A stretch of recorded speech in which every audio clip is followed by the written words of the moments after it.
Motif KY ikut turun tangan kawal kasus Supriyani.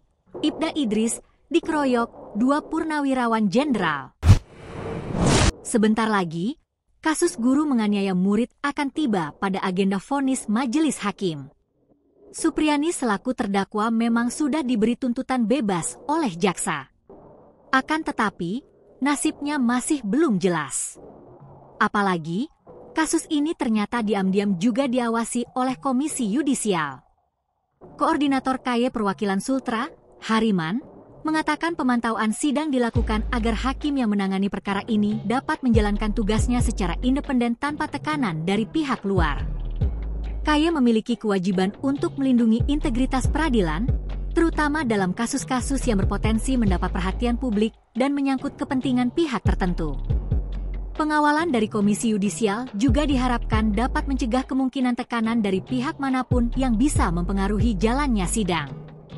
Sementara itu, 2 oknum Polri yang diduga meminta uang damai kepada Supriyani sudah dicopot dari jabatannya.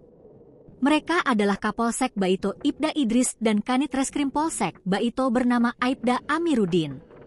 Namun, 2 pensiunan Jenderal Polri menilai, keduanya tidak layak jika hanya dicopot jabatan.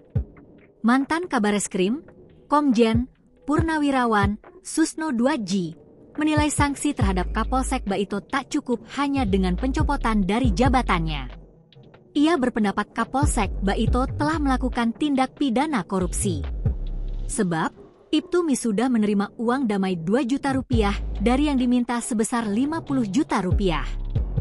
Pensiunan Jenderal Polri lainnya, Komjen, Purnawirawan, Oegroseno yang mantan Wakapolri meminta keduanya diajukan dalam sidang kode etik Polri. Oegro mengatakan, perbuatan oknum polisi ini tidak bisa digeneralisir bahwa semua polisi seperti itu saat menangani kasus menyangkut anak polisi. Jika dalam pemeriksaan itu oknum polisi ini tidak bersalah, maka harus dikembalikan ke jabatan semula. Namun jika ditemukan alat bukti yang cukup, maka harus disidangkan. Hasil sidang ini mengarah dicopot sampai pemberhentian tidak dengan hormat, PTDH, tegasnya.